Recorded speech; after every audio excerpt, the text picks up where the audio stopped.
Mateus 5, de 3 a 16, nós estamos dando sabor a este mundo, sendo crentes notáveis, crentes amorosos, crentes pacíficos, crentes amigáveis? Ou será que temos sido crentes sem sabor, sem tempero, distribuindo ódio, amargura, dessabor, intrigas, contendas? Será que em vez de sermos luz e direção, temos levado trevas e destruição? Estamos impedindo a putrefação, a degradação deste mundo, ou estamos apodrecendo junto com ele? Será que nós trabalhamos como agentes purificadores nessa sociedade imunda? Deus tem sido louvado através das nossas obras e da nossa vida? Então, o resumo do nosso tempo aqui hoje, se formos tentar embutir numa frase, seria: o sal que dá sabor e a luz que ilumina gera louvor ao Pai do céu, que se alegra em nossa vida. Então, um pouquinho do contexto do que nós lemos agora. Mateus aqui, ele tem como destinatário o povo judeu, e ele começa nos apresentando. Capítulo 1, de verso 11 a 7, ele mostra a árvore genealógica de Jesus, mostrando toda a sua linhagem e que ele era o rei tão esperado pelos judeus. Depois ele fala sobre seu nascimento e sua cidade, Mateus 1, 23 e Mateus 2, 6. Fala sobre a perseguição de Herodes aos recém-nascidos, Mateus 2, 18. Fala sobre a preparação do caminho por João Batista, Mateus 3, 3. E todos esses eventos citados por Mateus foi citado pelo Antigo Testamento, mostrando que Jesus era o rei que há de vir e que ele era o rei que cumpriu todas essas profecias ditas antes. Então, Mateus inicia trazendo essas verdades, mostrando para o povo judeu: Jesus é o rei esperado. Nós temos como pano de fundo também o batismo de Jesus, em Mateus 3, 2, Mateus 3, 16, sua tentação por Satanás, muito conhecido, né? Mateus 4, de 1 a 11, e temos o início do seu ministério messiânico. Então, Jesus inicia o seu ministério messiânico com a mensagem de Mateus 4, 17, que diz: arrependam-se, pois o reino dos céus está próximo. E depois nós temos a escolha dos seus primeiros discípulos, Mateus 4, de 18 a 22. Então, Jesus aqui ele vem nesse contexto, e agora no texto que nós estamos vendo, ele está acompanhado de uma grande multidão, muitas pessoas, mais os seus discípulos, e aí ele vai proferir um dos seus sermões mais conhecidos, mais usados, que é o famoso Sermão do Monte. Nesse sermão, ele nos mostra as bem-aventuranças e como que pode haver alegria em situações adversas e o privilégio de ser perseguido pelo nome de Cristo e de o que nos aguarda, que é o céu. Ele mostra também que como a lei realmente deveria ser entendida, vivida, praticada, e essa lei ela visava o coração, o interior, e não o que era pregado, que era somente atos exteriores. Jesus também mostra para nós, dentro desse texto, que a obediência à lei não é um moralismo, não é só religiosidade, não é só atitudes religiosas, mas é um estilo de prática e vida, sem o peso que era colocado por quem as ensinava. E Jesus mostra que, com ele, a lei pode ser bem aplicada.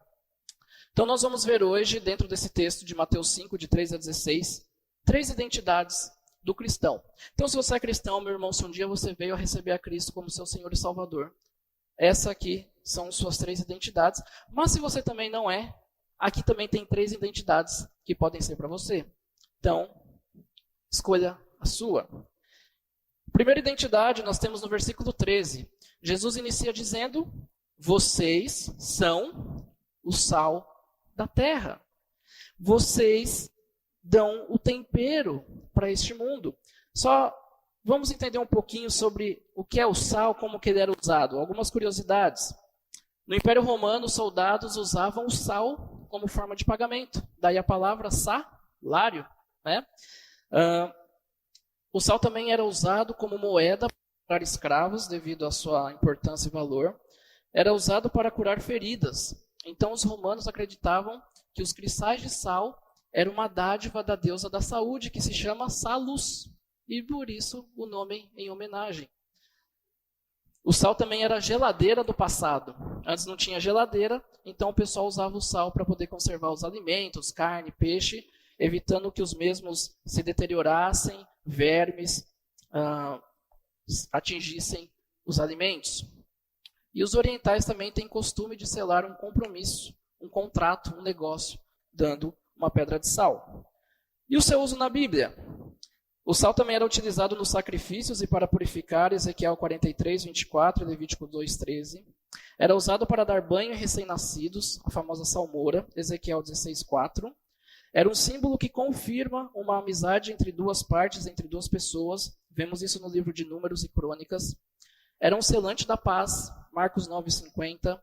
O sal também era uma figura de sabedoria, Colossenses 4, 6. E tinha outra função que vamos ver logo mais, na qual o texto se refere. Então é interessante notar que Jesus, ele começa falando, vocês são o sal da terra. Jesus afirma, você é o sal da terra. Ou seja, fazendo aquilo que ele fala no Sermão do Monte, que está os versículos antes e depois, ou não, você é o sal da terra. Ô, glória. Então, depois disso aqui, né, sabendo que a gente é sal da terra, beleza, posso ir embora, porque agora já estou me sentindo a última bolacha do pacote, o último sal do armário. Mas o texto continua. Jesus agora ele dá o contraste. Vocês são o sal da terra. Mas, o verso continua, se o sal for ruim, se ele perder o seu sabor, não vai prestar para nada? Não serve para mais nada? É possível voltar a ter sabor, o sal que perdeu? Jesus aqui ele não responde claramente, diretamente a essas perguntas, mas ele afirma que o sal que não faz diferença, que não dá sabor, que como diz algumas versões de vocês, provavelmente deve estar aí, o sal que se tornou insípido, que significa alguém que perdeu a sua força, o seu sabor, que age de forma tola. Se alguém tornou o sal dessa forma, que não tem sabor, insípido, esse tipo de sal não serve para nada. Somente para uma coisa. E Jesus fala, na continuação do versículo, será jogado fora e pisado pelos que passam, pois já não serve para nada. Quando os judeus eles recolhiam o sal do Mar Morto, tá? Uma parte era utilizada para medicina, outra para alimentação, que foi o que nós falamos. Mas nem sempre o sal ele era puro. Então, às vezes, ele vinha misturado com outras substâncias que podiam torná-lo insípido, sem sabor. Às vezes, por contato com o solo, contato com o sol, contato com outros sais ruins. Né? Então, às vezes, eles separavam esse sal ruim. E essa parte estragada, os judeus guardavam no templo para ser usado no inverno. E para quê? Porque em alguns dias durante o inverno, nevava lá. E aí o frio fazia com que o piso suasse, que era normalmente de mármore do templo ali, e piso molhado, o que significa? O pessoal caía. Então eles pegavam esse sal, que não prestava para nada, que não servia para alimento, que não servia para feridas, que não servia para medicina, e jogavam no piso para que ele ficasse um pouco ali mais áspero, que ele desse um pouco mais de contato, desse mais atrito, e assim o pessoal não caía. Então, o sal que não servia para nada, que não servia para salgar, que não servia para manter alimentos, ele servia com o único propósito de ser jogado no chão e ser pisado. É isso que Jesus fala para nós. O sal que não tem sabor, o sal que não serve, o sal que não dá sabor ao mundo. E nós somos esse sal. Lembra que nós vimos no começo? Serve somente para ser jogado no chão e pisado. Mais para frente nós vamos entender o que ele quis dizer. Mas antes disso eu quero fazer algumas aplicações. Tendo em mente que o sal é preservar, é limpar, é purificar, a humanidade na sua ignorância, na sua maldade, estão prestes a apodrecer. Mas Cristo nos envia para que a nossa presença, o nosso testemunho, a nossa mensagem, a nossa influência faça com que isso refreie esse processo de degradação, refreie esse processo de apodrecimento. Esse mundo que está sujeito a tudo aquilo que não é bom, nós somos enviados para dar sabor, nós somos enviados para temperar, que possamos estimular uma limpeza maior no mundo, como as pessoas vivem, as conduzindo por caminhos honrosos, dando sabor e sendo sabor na vida delas. Que não sejamos discípulos insípidos, aquele que é amargo, contencioso, que ninguém quer estar perto. E não só isso, mas discípulos que não retardam essa putrefação, essa deterioração do mundo, e talvez até que participe dela. Talvez discípulos que não ajudam a sociedade a ser mais pura, levando os homens para mais perto de uma nova vida. Discípulos que não transmitem sabedoria em suas palavras, sua sabedoria em suas ações, que repete apenas as ideias tolas e vãs da corrupta era que nos cerca. Sabemos que somos peregrinos. Sabemos que nossa pátria é o céu e que somos cidadãos celestes, mas que possamos entender a importância do nosso papel aqui na terra, pois nós somos o sal da terra. Não somos o sal do céu, porque lá já é perfeito. Lá não existe deterioração, lá não existe pecado, lá não existe pessoas que você tem que levar para próximo de Cristo. Nós somos o sal da terra, nós temos um papel importante aqui, não no céu. Amém, nós vamos ser cidadãos celestes, mas lá já é tudo perfeito. Nosso papel é aqui e agora. Não há o que consertar no céu, não é apodrecimento, não tem nada. É aqui que eu tenho que fazer a diferença. E essa diferença se faz presente também como exerço a minha cidadania e com isso o meu voto. A ilustração usada é que o sal, ele combate o deterioramento, a corrupção, o deterioramento das coisas. Nosso voto também seja de combate à corrupção. Há pessoas que as praticam, que não sejam em propostas que visam acabar com ferramentas que buscam ou buscaram lá atrás o combate a essa corrupção. A transparência, a criminalização de atos ilícitos, como, por exemplo, lei da ficha limpa, tivemos a Lava Jato, prevenção à corrupção, criminalização do enriquecimento ilícito. Tudo isso são leis que existem e que às vezes pessoas querem acabar com isso para poder viver de forma corrupta. Além disso tudo, temos os mandamentos de Êxodo 20:15, não furtarás. Temos Provérbios 20:23, a desonestidade é detestável ao Senhor. Provérbios 21:6, ajuntar tesouros com língua falsa é uma vaidade fugitiva. Aqueles que o buscam, buscam a morte.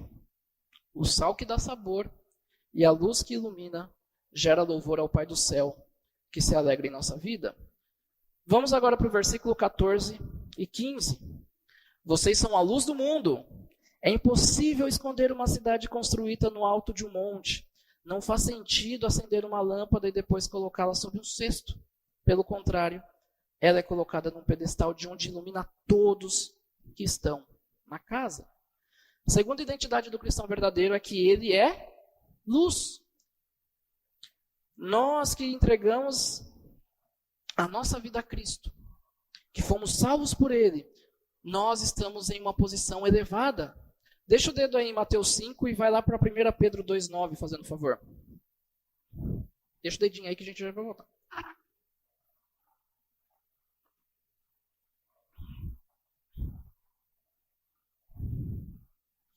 1 Pedro, capítulo 2, verso 9.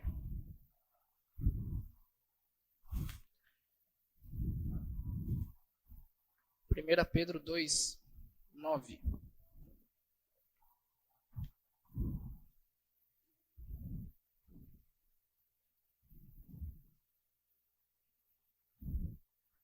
Todos acharam? 1 Pedro, capítulo 2, verso 9. Um homem aí com a voz bem potente. Lê para nós, por favor.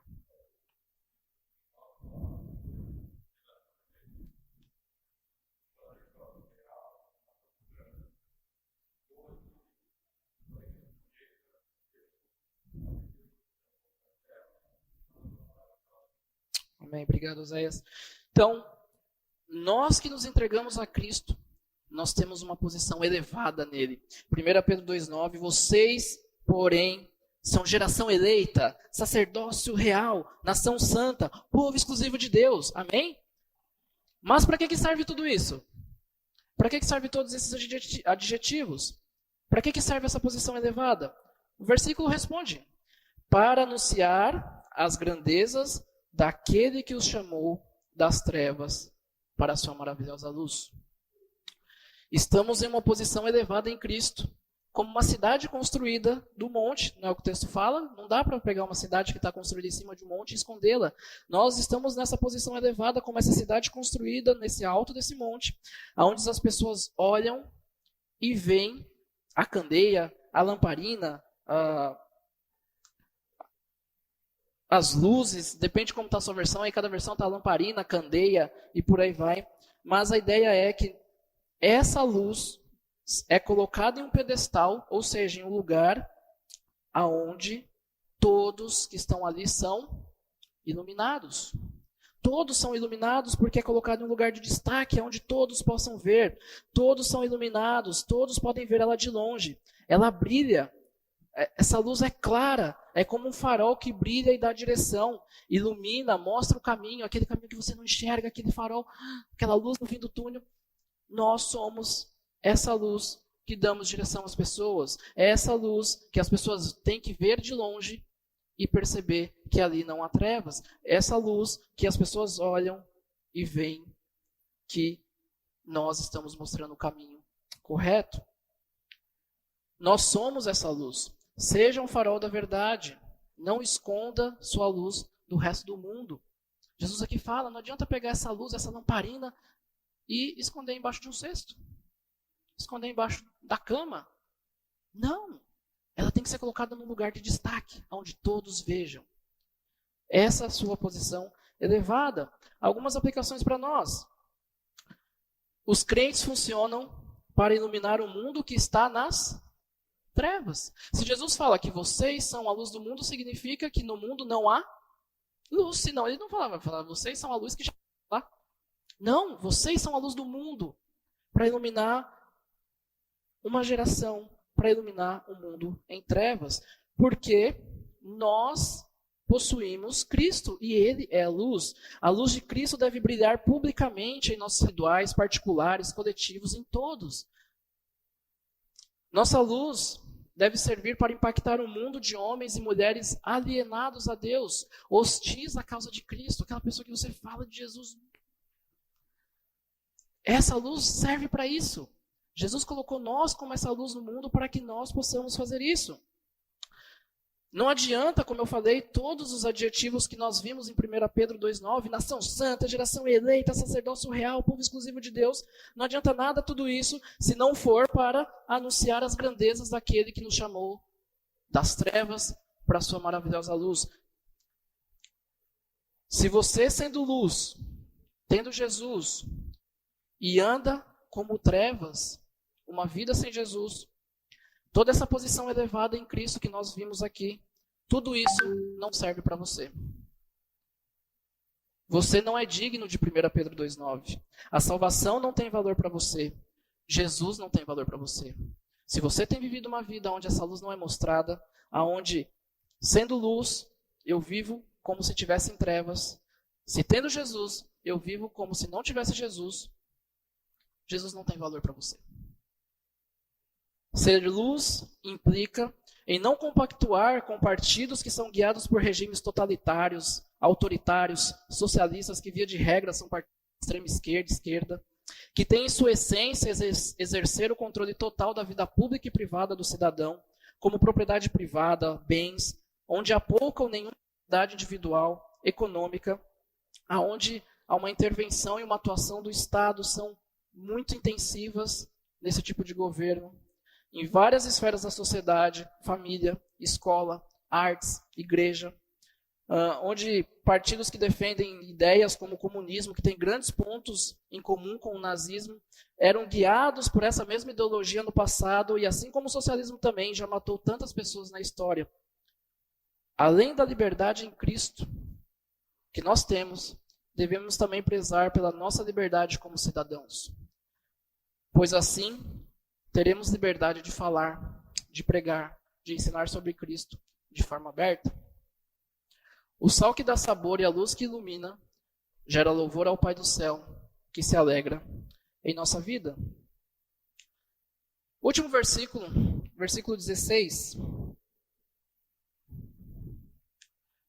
Da mesma forma, suas obras devem brilhar para que todos as vejam e louvem seu Pai que está no céu. Terceira identidade do cristão verdadeiro, que ele é um canal, uma ponte. O cristão verdadeiro, ele é um canal, ele é uma ponte. Antes disso, vamos entender um pouquinho o significado dessas duas palavras que o texto, versículo 16, nos diz. Boas obras. Obras, da ideia de serviços, atos, ações, trabalho. E boas, algo excelente, eminente, insuperável, precioso, admirável, genuíno, aprovado, nobre, digno. Olha quantas coisas. Então, boas obras são atos ou ações aprovadas, genuínas e nobres, que através desse serviço precioso, que o versículo 16 diz, para que todos as vejam. Então, esses atos e ações nobres, genuínas que fazemos, esse serviço precioso, ele deve brilhar para que as pessoas possam ver e glorifiquem, rendam graças, louvor, honra e exalte ao Pai que está no céu.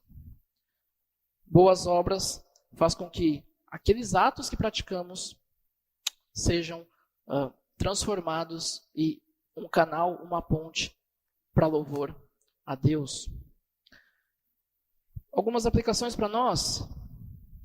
Um cristão verdadeiro entende que Deus pode ser exaltado através da sua vida e obras. Mas a gente pode perguntar, e que obras são essas? É uma vida de amor a Deus que se espelha no amor ao próximo. Esse amor é mostrado através do ensino da verdade que liberta, do evangelho que salva, do pedir e oferecer perdão às pessoas, porque nós entendemos o grande perdão que nos foi oferecido na cruz. É uma vida também de respeito, na comunhão, na vida de fé e prática. É um coração de humildade e paz. Essas são algumas boas obras. Então, nós podemos entender que o amor, ele é o principal ingrediente para que tudo o que dissemos, respeito, comunhão, uma vida de fé e prática, perdão, perdoar, amar, o amor é o principal ingrediente para que tudo isso seja real na nossa vida, nos nossos relacionamentos com qualquer pessoa, não só com os irmãos crentes em Cristo, mas também com aqueles que não conhecem. Que esse amor também possa ser demonstrado na defesa da vida, não compactuando com ideais de legalização do aborto ou drogas, entendendo Êxodo 20:13, não matarás, entendendo que a primeira pessoa a reconhecer o Senhor Jesus, quando ele era um feto com mais ou menos de 1 a 2 meses, foi um outro feto, João Batista, que tinha por volta de 6 meses, quando Maria chega até Isabel, devido ao Espírito Santo que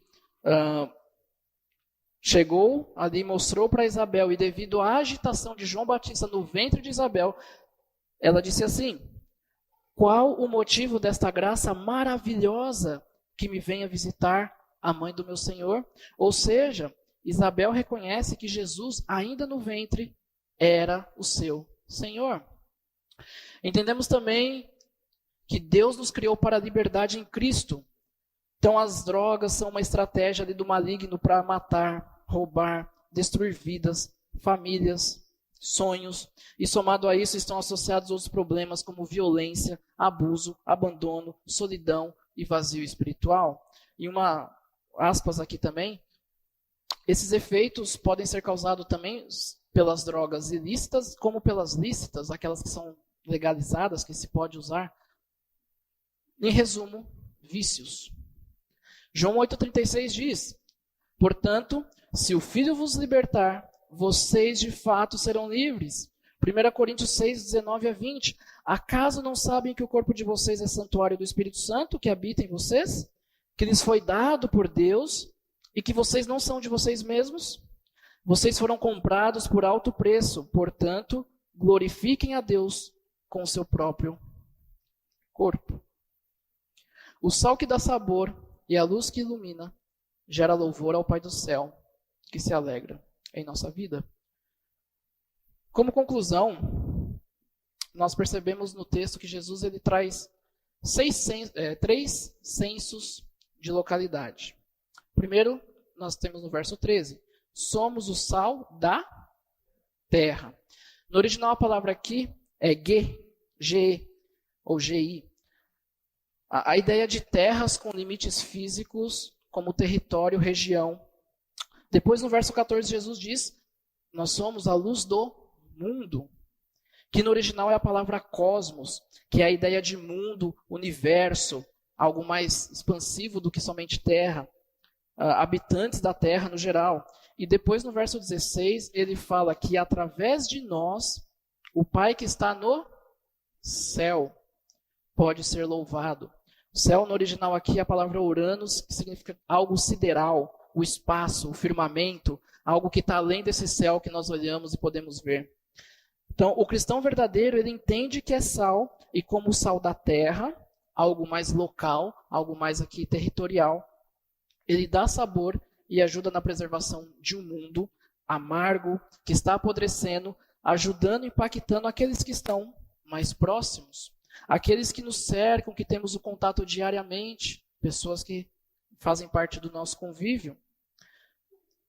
O cristão verdadeiro, ele entende que é sal. Por outro lado, o cristão que é sal e não vive como tal, Jesus chama de insípido, como vimos lá em cima, que perdeu o sabor. É interessante que perder o sabor não significa que você vai ser menosprezado pelo mundo. Pelo contrário, versículo 11 e 12, um pouquinho antes de Mateus 5, 11 e 12. Felizes são vocês quando, por minha causa, sofrerem zombaria e perseguição, e quando outros, mentindo, disserem todo tipo de maldade a seu respeito. Alegrem-se e exultem, porque uma grande recompensa os espera no céu. E lembre-se de que os antigos profetas foram perseguidos da mesma forma. Então, quando você é um sal e não vive como tal, o desprezo do mundo não é dirigido a você. O ato de os homens pisarem no sal sem sabor mostra que as pessoas passarão indiferentemente pelo crente sem sabor, sem sequer notar sua presença. Ele não faz diferença nenhuma. Não faz diferença. Não se incomoda com o seu testemunho, não se incomoda com a sua vida, não se incomoda com as suas palavras, não faz diferença nenhuma. O sal está lá, passou, pisou, não muda nada. Crente que vive como um sal insípido, um sal sem sabor, não vai receber menosprezo do mundo, porque ele não vai fazer diferença nenhuma. As pessoas vão passar, pisar e seguir a sua vida.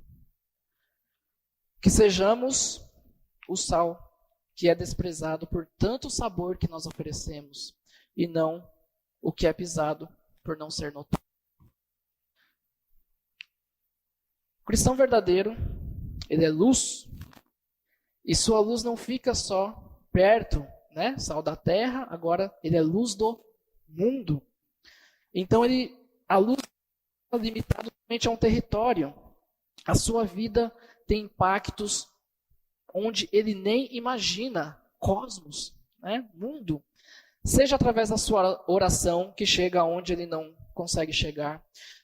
Seja através das suas redes sociais, que pessoas que ele nem imagina vão ver. Seja através do seu discipulado, da sua pregação. E esse discipulado e pregação, ele vai ensinando outros, esses outros ensinam outros, e que ensina outros. E quando ele vai ver, o reino dos céus está sendo influenciado por ele, com pessoas que nem ele sabe que está sendo pregado, falado, porque ele lá atrás é luz, discipulou, evangelizou. E aí ele funciona como um instrumento nesse crescimento do reino de Deus por esse mundo. Jesus fez conosco, que também éramos cegos, nós também devemos fazer para com outras pessoas. Jesus nos livrou, nos libertou da cegueira deste mundo. João 8,12 diz, Jesus voltou a falar ao povo e disse: Eu sou a luz do mundo. Se vocês me seguirem, não andarão no escuro, pois terão a luz da vida. Aquele que entende que é luz, leva a luz para os outros que estão cegos também, como nós um dia éramos. Já o cristão que não é luz, tem o sal, que é bom, o sal, que é ruim, a luz que ilumina. E já o cristão que não é luz, que ilumina menos que um vagalume, Jesus diz que é uma luz que se esconde. Um cristão que não sabe quem é. Um cristão que não traz direção. Só escuridão. Que é só trevas. Zero claridade na vida desse rapaz, dessa moça, desse menino, dessa menina, desse senhor, dessa senhora. Só escuridão. Não traz direção. Não traz claridade. Somente trevas. Qual tipo de luz você está sendo? Que sejamos a luz que ilumina e não a que fica escondida. O cristão verdadeiro, ele encara e leva a sua vida como um instrumento para outros louvarem a Deus. Verso 16. Suas obras por atos de amor a Deus se refletem nas pessoas e são como se fosse um afago, um carinho das mãos de Jesus neste mundo de solidão, desespero, de falta de amor. Um cristão verdadeiro, ele entende que ele é um instrumento para que tudo isso seja dissipado no amor de Jesus. Outra conclusão: vote e não devote. Posso ter minhas preferências políticas, posso fazer campanha para candidato X, Y, Z, posso adesivar meu carro, colocar cartaz em casa, adesivo na roupa, divulgar em todo lugar possível, seja lá o que for, conversar, mostrar meu ponto de vista, talvez até ganhar ou mudar o voto de determinada pessoa, mas isso tudo em um ambiente de amor e respeito.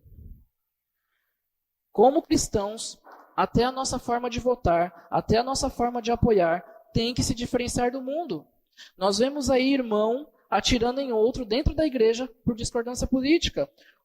Pessoas que mandam drone jogar fezes e urina em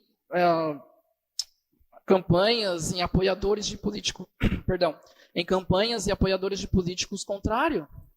Nós vemos pastor falando para o irmão que votar em determinado candidato não tomar ceia. Como assim?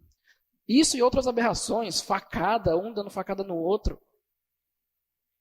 Meus irmãos, nós como cristãos, até nisso, devemos ser diferentes. Nosso apoio, nosso voto, não tem que ser igual ao mundo. Isso tudo que eu falei aqui, muitas outras coisas que acontecem, mostra a devoção, a idolatria que deveria ser somente a Deus. Romanos 1:23 diz assim: trocaram a grandeza do Deus imortal por imagens de seres humanos mortais. Que a devoção do meu coração, do seu coração, que a nossa esperança de redenção esteja no Deus imortal e não em homens imortais. Que esteja em Deus e na redenção que Ele traz e não na política e seja lá o que ela faz. Nossa devoção total, nosso amor, a nossa idolatria tem que estar em Deus e não em pessoas. Vote e não devote. Que como sal e luz, pessoas que transbordam do amor através das obras, que a nossa obediência a Jesus seja maior que o meu desejo político, por um candidato, por um partido, seja lá por quem for. Que o amor que Jesus teve por mim e ensina a eu ter pelo meu próximo, vá além de quem que o outro vai votar, isso não importa. O importante é que Jesus seja conhecido e não o meu candidato. O importante é que todos carecem da glória de Deus, da salvação, do amor de Deus e não de ser convencido para quem deve ser o seu voto. O amor ao perdido e até os próprios irmãos da fé deve ser maior que a opção política de cada um. Independente de quem for votar, que nosso amor seja o que transforma, que o nosso amor seja sem limitações, independente de opção. Vote, não devote. Que nossa devoção e adoração seja somente ao único Rei e Senhor sobre tudo e todos, que a nossa esperança de redenção não esteja em presidente, senador, governador, deputado, seja lá quem for, que a nossa esperança esteja em Cristo, independente de quem ganhar. Não adianta a gente eleger um candidato que se diz cristão, que defende o valor da família, se no casamento gritamos, ofendemos, agredimos, traímos, agredimos com palavras, com ações, traímos de diversas formas que existem, somos orgulhosos, briguentos, desrespeitosos. O que adianta ter um candidato que se diz cristão se na nossa casa não fazemos a diferença? Não adianta a gente eleger alguém que diz que todos comerão picanha, se não somos gratos nem pelo arroz e feijão que temos no prato, se só sabemos reclamar do que não temos, em vez de agradecer o que temos.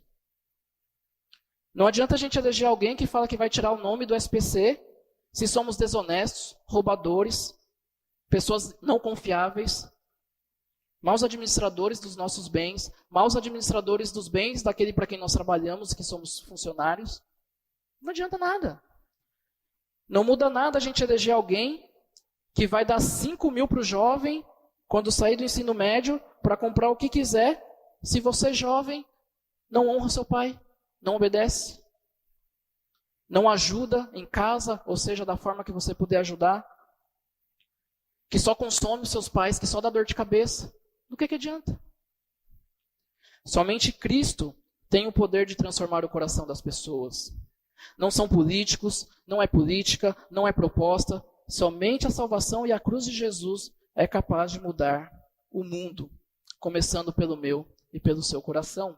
Poderia pegar tantas outras propostas que a gente tem dos candidatos aí e a gente aplicando, mas já deu para entender. Vote e não devote. Por final, que mesmo que eu e você sigamos as orientações que foram ditas aqui e tantas outras que tem, que não daria tempo de eu falar, no final nós iremos votar errado. Como assim? Tudo isso que você falou e ainda a gente vai votar errado. Nós iremos votar errado. Vamos votar errado, pois aquele que governa com retidão, com justiça, não está disponível para ser votado. Vamos votar errado porque aquele que é perfeito, aquele que é incorruptível, aquele que é o perfeito juiz, aquele que é a fonte da sabedoria, não vai estar lá na urna no dia 2 de outubro. O verdadeiro rei, aquele a que todo joelho se dobrará, que toda língua confessará que é Deus, não pode ser escolhido por números na urna. Mas ele está disponível para todo aquele que crê.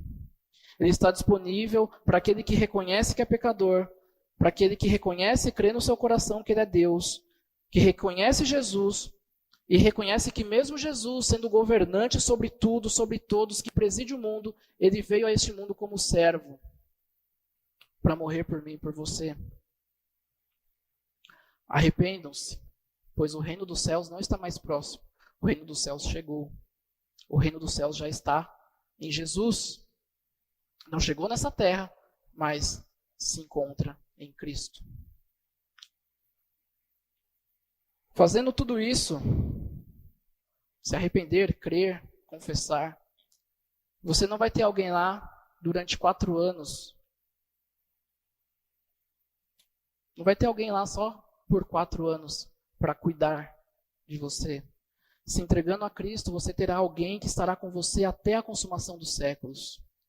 É alguém que nunca vai te frustrar, diferente de qualquer outro que estiver no governo do nosso país, ou seja lá qual for. Somente Cristo merece a devoção. Somente Cristo é rei. Somente Cristo governa.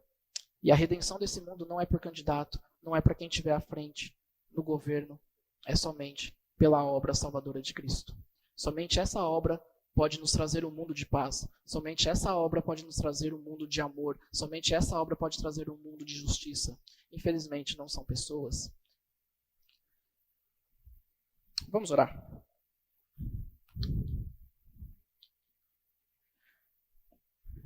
Senhor Jesus, nos ajude a ser cristãos verdadeiros, que dá sabor ao mundo como sal, que traz a luz do Senhor aos que andam cegos pelo pecado e longe de encontrar o único caminho, a verdade e vida, que é o Senhor.